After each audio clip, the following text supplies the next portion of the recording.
द्रौपदी से कहा, बहन हम जाना चाहते हैं, हमें आज्ञा दे दो। द्रौपदी कहने लगी, भैया तुम जाना चाहते हो लेकिन हमारी रक्षा कौन करेगा। कन्हैया कहने लगे, द्रौपदी कैसी बातें करती है, एक दो की बात छोड़, तेरे पांच पति हैं, वो तेरी पांचों रक्षा करेंगे। द्रौपदी कहने लगी, भैया हमें 5 पतियों पर अभिमान था, एक पति की नारी की लज्जा नहीं जाती, हमें भी अभिमान था, मेरे 5 पति हैं, मेरा दुनिया में कौन क्या बिगाड़ सकता है। लेकिन जब दुशासन हमें केस पकड़ के खींच के लाया तो मेरे पति 5 नीचे गर्दन डाले बैठे थे। किसी ने भी ये नहीं कहा कि ये क्या कर रहा है। भैया हमारे पति हमें दांव पे लगा सकते हैं लेकिन बचा नहीं सकते। महाराज भैया में और पति में इतना अंतर हो सकता है। पति पर अगर मुसीबत आए तो पति पत्नी को बेच तक सकता है। अब भैया कहू बेटे को नहीं बेच दी, अपनी जान भले उधर। इसे कहते हैं भैया महाराज, भैया अपनी बहन को नहीं बेचेगा अच्छे अपनी जान भले दे दे। और अगर पत्नी को नहीं बेचा तो हम प्रमाण दिखा दें यहीं पर। जब द्रौपदी की लज्जा लुटी वहां पर अगर भैया खड़ा होता तो मर भले ही जाता लेकिन लाज नहीं उठने देता। 5 नीचे गर्दन करे बैठे रहे, किसी ने कुछ नहीं कहा। और दूसरा दृष्टांत, हरिश्चंद्र ने अपनी पत्नी को खड़े हुए बाजार में बेच दो, अगर तारा को भैया होती तो बेच दे, तो नहीं बेच देता। पति पति होता है, भाई भाई होता है। महाराज पति दूसरा मिल जाएगा लेकिन माँ का जिया भैया जीवन में दोबारा नहीं मिलता। इधर द्रौपदी कहने लगी है, भैया जब मेरी लाज गई, मुझे नग्न करना चाहा दुशासन ने, तो भैया मेरे पतियों ने मेरी रक्षा नहीं की। मैंने अंत में तुम्हें पुकारा, मैंने जब अंत में तुम्हें पुकारा है भैया, तो तुमने आकर के मेरी लाज बचाई कैसे बताया है। अरे कहाँ जा छिपे हो मेरे, अरे प्यारे कन्हैया, यहाँ लाज मेरे लुटी जा रही।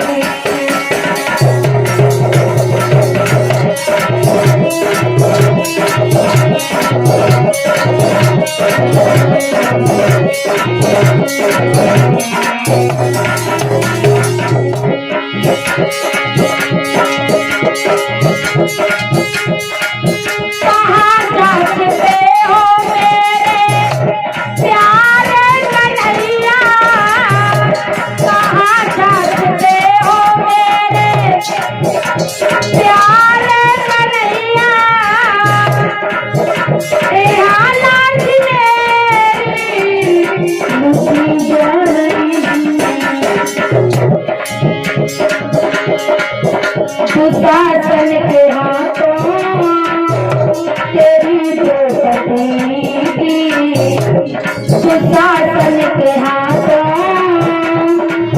तेरी द्रौपदी की, सवारी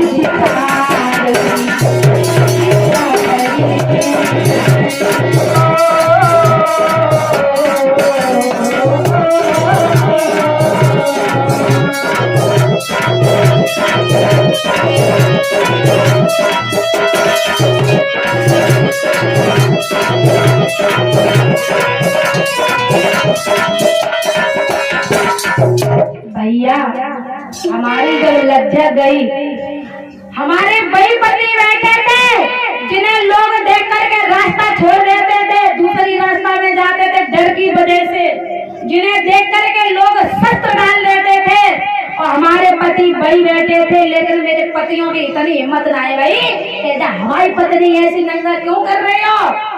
लेकिन भैया तब तुमने रक्षा की थी। और क्या बोली द्रौपदी, और द्रौपदी जब नंगी भई तज आए निज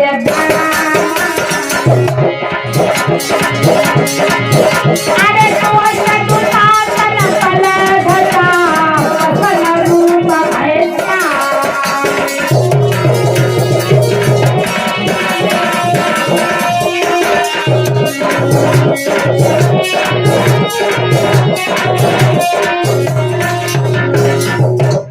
जब मुझे नंगा करा गया भाई तो तुम अपने धाम को पल भर में छोड़ के आ गए। महाराज आज द्रौपदी रोने लगी, कहने लगी भैया मैं तुम्हारे बगैर कैसे रहूंगी। एक बात बताएं महाराज, अगर कोई बुरा आदमी मिलता है तो बुरे आदमी के मिलने से दुख होता है, बुरे आदमी के मिलने से दुख होता है और भले आदमी के बिछड़ने से दुख होता है।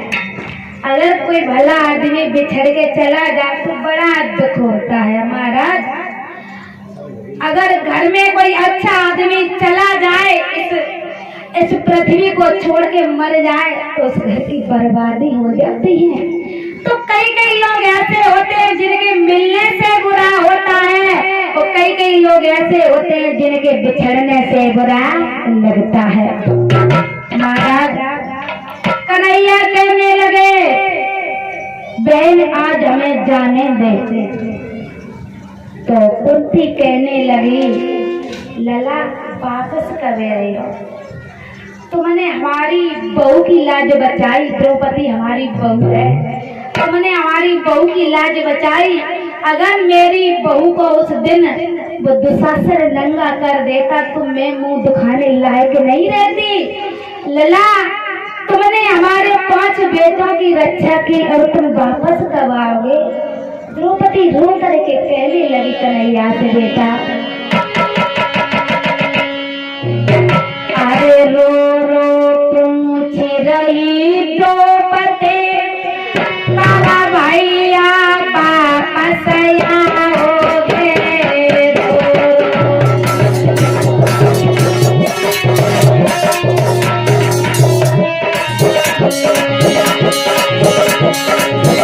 अरे रो रो पूछ रही है कुंती तब खाना कर दिखाओगे। अरे रो रो नर नारी तब हमका वीर बनाओगे।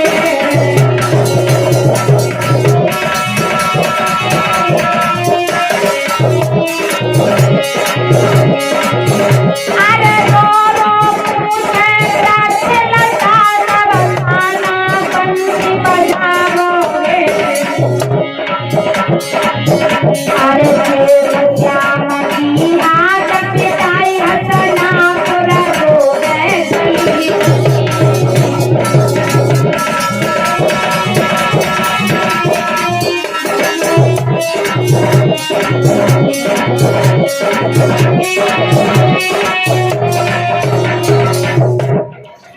महाराज चारों तरफ से भगवान को हसनापुरी के लोगों ने घेर लिया।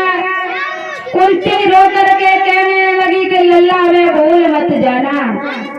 आज महाराज कन्हैया अर्जुन के साथ चले हैं और जा करके कहाँ पहुंचे द्वारकापुरम।